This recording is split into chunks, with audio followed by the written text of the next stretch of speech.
तो अभी जो हम टॉपिक पढ़ रहे हैं वो है degree of freedom of poly atomic molecules. Poly atomic मतलब जिनमें दो से ज्यादा एटम्स है उसे हम क्या बोलेंगे, पॉली एटॉमिक। हमने लास्ट लेक्चर में मोनो एटॉमिक का degree of freedom find out कर लिए, डायटोमिक का degree of freedom find out कर लिए। डायटोमिक का डिग्री ऑफ फ्रीडम उस बेस पर भी हमने फाइंड आउट कर लिया, हमने कंसीडर किए थे या तो वो रिजिड है या फिर वो नॉन रिजिड है। तो हम ऐसा बोल सकते कि डिग्री ऑफ फ्रीडम कौन से पॉइंट्स पर डिपेंड करता है। एक पॉइंट तो हम ऐसा बोलेंगे कि टेम्परेचर, गैसेस का टेम्परेचर बढ़ जाएगा तो मॉलिक्यूल्स का मूवमेंट बढ़ जाएगा, उस केस में उसकी डिग्री ऑफ फ्रीडम बढ़ सकती है। तो what are the points on which the degree of freedom depends? First point is the temperature of the gas, second is atomicity, मतलब कितने एटम्स से, either it will be monoatomic, diatomic और more than 2 atomic, it means polyatomic। फिर third एक point है उसका structure या फिर उसकी रिजिडिटी, क्या अगर वो डायटोमिक से ज्यादा है, ट्रायटोमिक है या फिर पॉलीएटोमिक अगर हम बोल देंगे तो हो सकता है पूरे मॉलिक्यूल्स एक ही लाइन में होंगे तो लीनियर, उनकी अरेंजमेंट कैसे होगी, लीनियर। और पूरे मॉलिक्यूल्स एक ही लाइन में नहीं होंगे तो फिर नॉन लीनियर। तो नॉन लीनियर के बेस में उनकी अलग डिग्री ऑफ फ्रीडम हो जाएंगी। जैसे मान लेते 3 मॉलिक्यूल्स है, फर्स्ट है, सेकंड है, थर्ड है, तीनों एक ही रो में है, इट मींस लीनियर। और अगर ये तीसरा मॉलिक्यूल यहाँ पर डाल दिए, ऐसा हो गया तो ये क्या हो गया, नॉन लीनियर। तो लीनियर नॉन लीनियर मतलब उनके ज्योमेट्रिक स्ट्रक्चर पर भी उनका डिग्री ऑफ फ्रीडम डिपेंड करता है। इसके साथ साथ वो मॉलिक्यूल अगर रिजिड है तो वाइब्रेशन नहीं होगा, नॉन रिजिड है तो वाइब्रेशन होगा। तो इस पॉइंट पर भी उसका डिग्री ऑफ फ्रीडम डिपेंड करता है। तो ऑलरेडी हमने लास्ट लेक्चर में मोनो एटॉमिक और डायटोमिक के बारे में उनका डिग्री ऑफ फ्रीडम पढ़ लिए है। अभी हम पॉली एटॉमिक के बारे में पढ़ लेंगे। अब अपना जो कंसेप्ट था, रेगुलर वाला कंसेप्ट,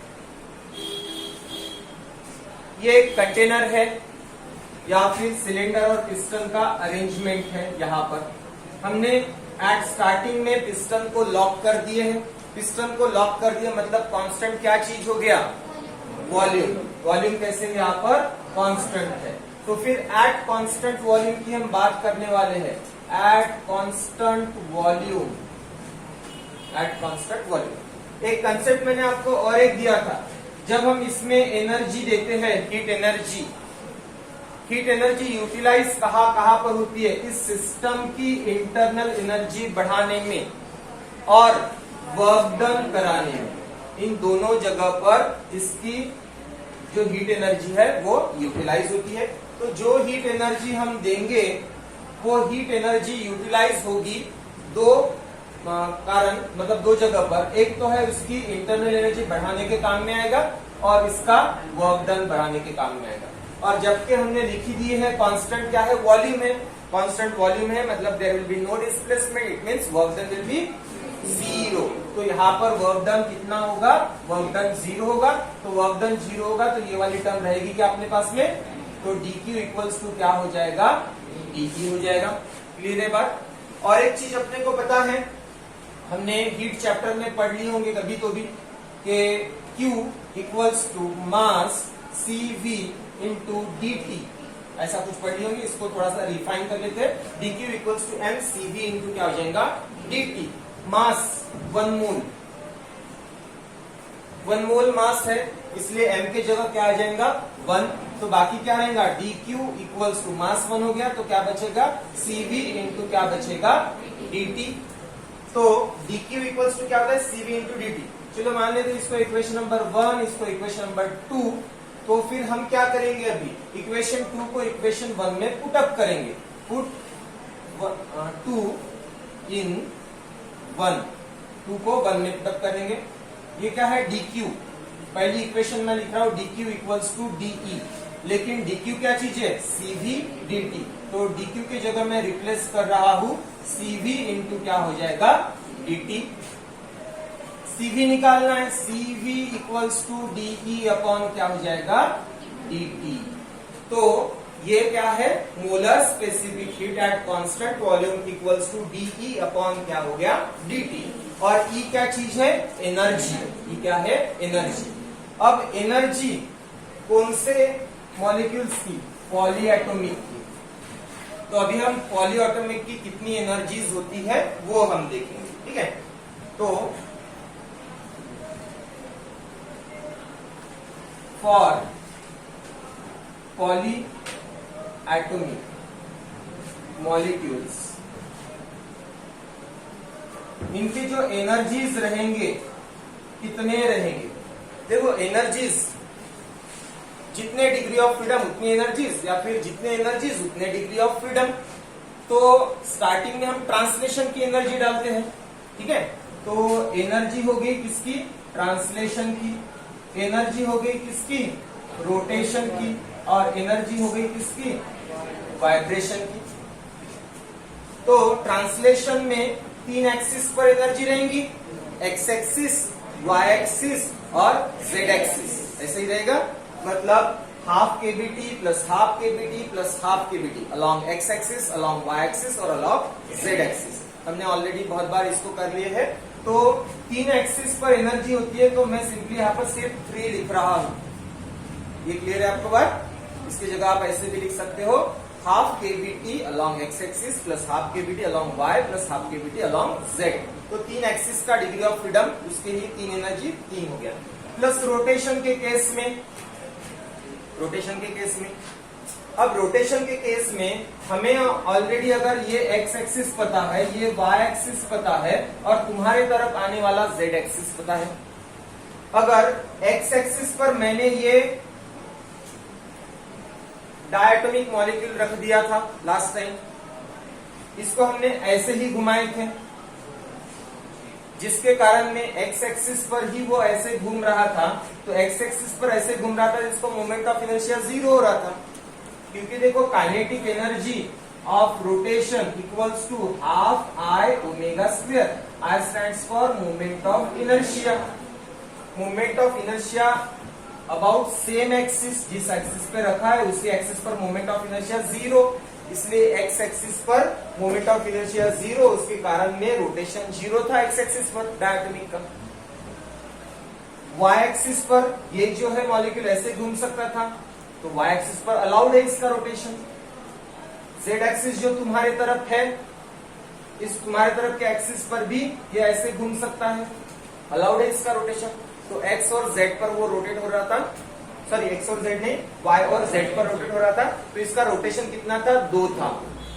लेकिन अभी ये डायटोमिक नहीं है, ये मान लेते हैं पॉलीएटॉमिक। थोड़ी देर के लिए कंसीडर कर लेता हूं मैं ट्राइएटॉमिक, ठीक है। 3 एटम्स यहां पर डाल दिए, ये ऐसा हो गया, समझो इसका स्ट्रक्चर मैंने दे दिया। अब देखो एक्स एक्सिस पर घूमेगा, अगर ये 2 थे तो एक्स एक्सिस पर मोमेंट ऑफ इनर्शिया 0 था, लेकिन अब ये तीसरा भी तो है, ये ऐसे घूमेगा इसके अराउंड में, तो उसका मोमेंट ऑफ इनर्शिया अभी होगा कि नहीं होगा?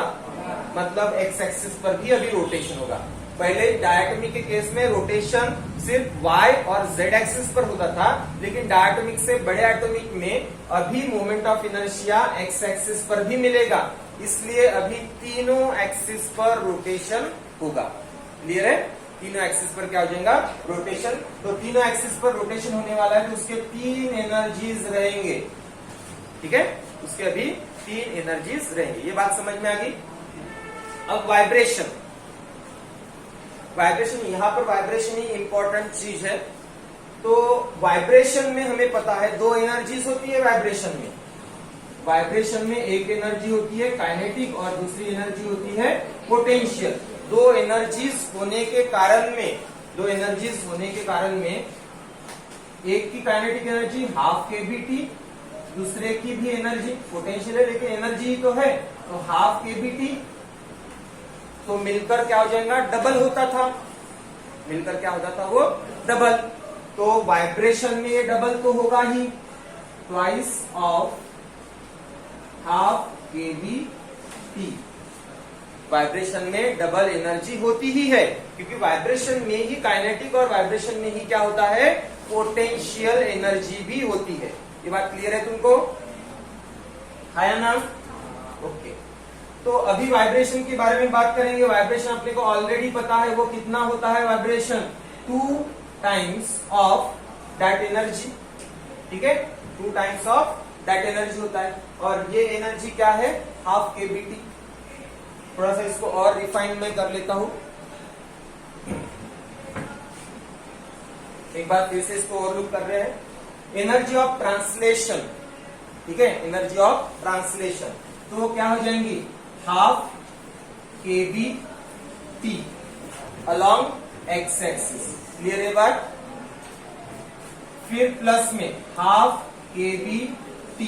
अगर हम यहाँ पर number of molecules Na consider करते हैं तो यहाँ पर मुझे Na को भी इंट्रोड्यूस करना पड़ेगा, ठीक है, along x axis, plus half KBNaT along y axis, plus half KBNaT along z axis. तो 3 एक्सिस का ट्रांसलेशन, इसलिए डिग्री ऑफ फ्रीडम ट्रांसलेशन की कितनी है, 3, प्लस रोटेशन के लिए, रोटेशन थोड़ी देर पहले समझाया मैंने, 3 रोटेशंस रहेंगे, 3 रोटेशंस के लिए फिर से 3 energy, half kBT Na along x axis plus half kBNaT along y axis plus half kBNaT along z axis। 3 axis पर रोटेशन। अभी बचा है वाइब्रेशन, और मेरे बोलने के हिसाब से वाइब्रेशन में 2 एनर्जीज होती है, 2 एनर्जीज, हर एक एनर्जी हमने लिख दिया है, काइनेटिक एनर्जी भी हाफ kBT, पोटेंशियल को भी हाफ kBT, दोनों मिलकर डबल ऑफ हाफ kBT। तो वाइब्रेशन में क्या एनर्जी होती है, half kBT, double of half kBT। ये समझ में आ गया। लेकिन यहाँ पर Na है तो Na भी हम डाल देंगे, Na इनटू क्या हो जाएगा, T बचा। अब ये तो था डायटोमिक तक। अभी हम बात करेंगे पॉलीएटॉमिक में, और पॉलीएटॉमिक में ये तो ट्राइएटॉमिक है, ये ट्राइएटॉमिक में ड्रॉ किया। अगर ये एक एटम है, ये एक एटम है, ये एक एटम है, ये एक एटम है, बहुत सारे एटम्स हैं, उनके हिसाब से उनकी डिग्री ऑफ फ्रीडम अलग अलग रहेगी। मोनो की अलग रहती है, डाई की अलग रहती है, रिजिडिटी नॉन रिजिडिटी में अलग अलग रहती है, टेट्रा की अलग रहेंगी। जो भी है, जितने भी ज्यादा एटम्स बढ़ेंगे, हर एक की डिग्री ऑफ फ्रीडम अलग अलग रहेगी, सेम रहेगी क्या। तो वाइब्रेशन में ये कंसेप्ट तुमको लेना है, जितने डिग्री ऑफ फ्रीडम उतना वाइब्रेशन, जितना डिग्री ऑफ फ्रीडम उतने क्या रहने वाले हैं, वाइब्रेशन रहने वाला। ये वाइब्रेशन तो एक ही है, लेकिन कितने डिग्री ऑफ फ्रीडम है, क्योंकि हम अभी डाई में नहीं, मोनो में भी नहीं चल रहे, पॉलीएटॉमिक के केस में चल रहे। तो पॉलीएटॉमिक के केस में जितने डिग्री ऑफ फ्रीडम रहेगा उतना क्या रहेगा, vibration. X axis, Y axis, Z axis के सिवा और कोई एक्सिस होता है क्या, नहीं होता। रोटेशन एक्स एक्सिस पर होगा, वाई एक्सिस पर होगा, जेड एक्सिस पर भी होगा, और कोई नया एक्सिस होता है क्या, तो नया एक्सिस पर रोटेशन नहीं हुआ। लेकिन वाइब्रेशन, जितना डिग्री ऑफ फ्रीडम उतने नंबर ऑफ क्या रहेंगे, वाइब्रेशन। इसलिए जितना डिग्री ऑफ फ्रीडम उसके टाइम्स हमने क्या कर दिया, वाइब्रेशन। क्लियर है वाली बात। चलो इसको एक बार और लुक करो तुम लोग।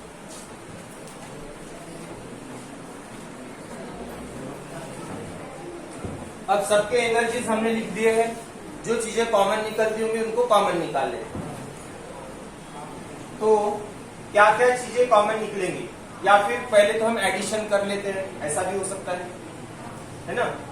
तो देखो ये half kBT Na, half kBT Na, half kBT Na, तो कॉमन ही, चलो कॉमन निकाल लेते हैं। हर जगह से kBT Na कॉमन निकलेगा, इतना क्लियर है।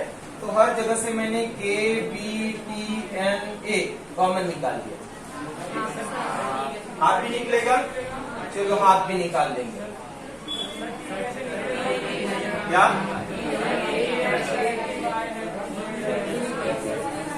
हर जगह से हाफ kBT Na तो निकलेगा, इतना क्लियर है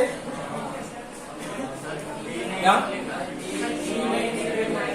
क्या नहीं निकलेगा, टी नहीं निकलेगा, हर जगह पर तो टी है ना।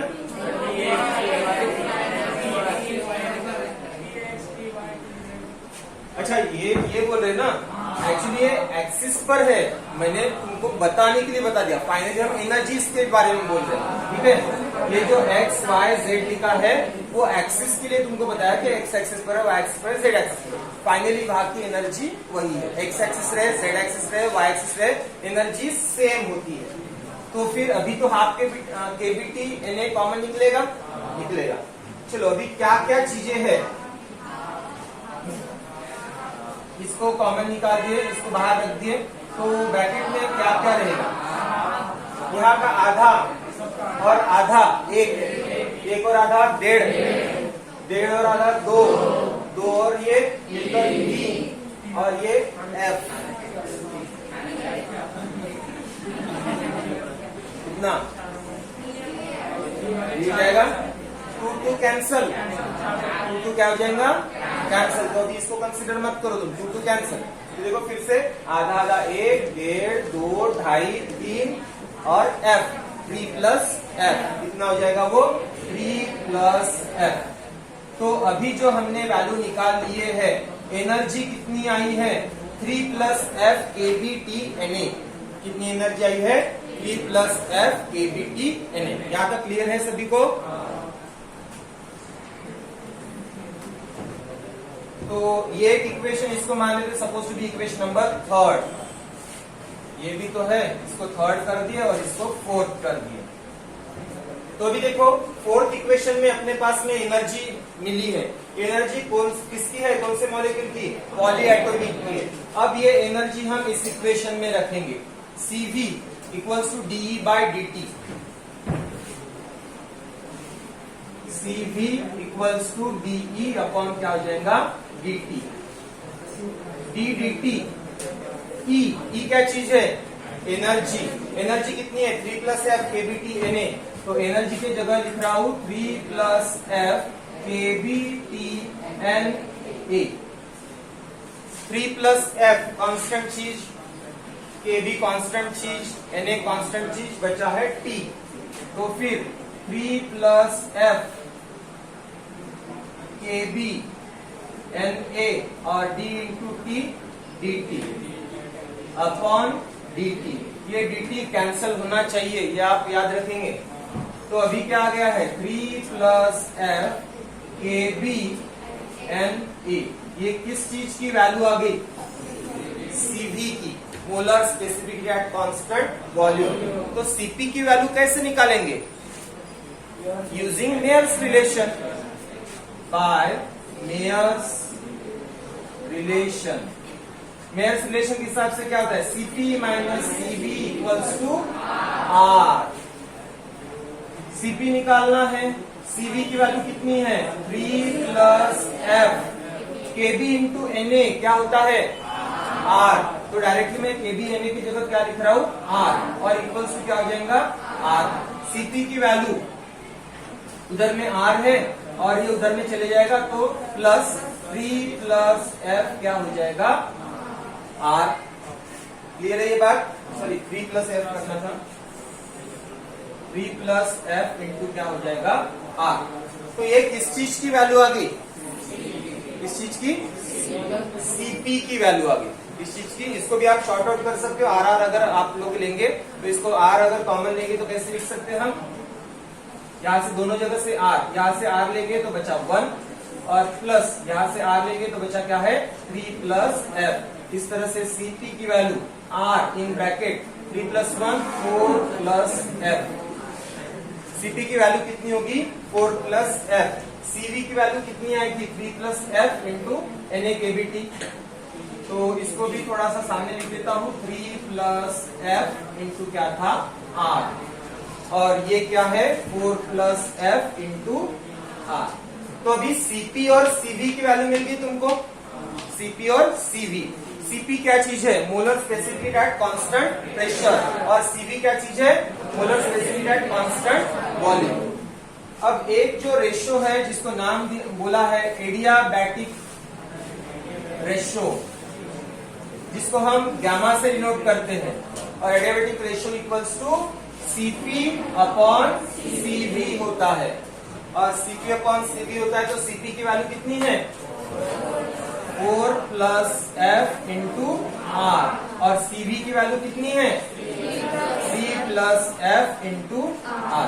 R तुम लोग कैंसिल कर सकते हो तो गामा की वैल्यू कितनी आ जाएंगी 4 plus F upon 3 plus F। इस तरह से हम गामा फाइंड आउट कर सकते हैं और गामा क्या चीज है एडियाबैटिक रेशियो। तो पॉलीएटॉमिक मॉलिक्यूल्स का एडियाबैटिक रेशियो हम इस तरह से फाइंड आउट कर सकते हैं। क्लियर है बात, और लुक कर लो।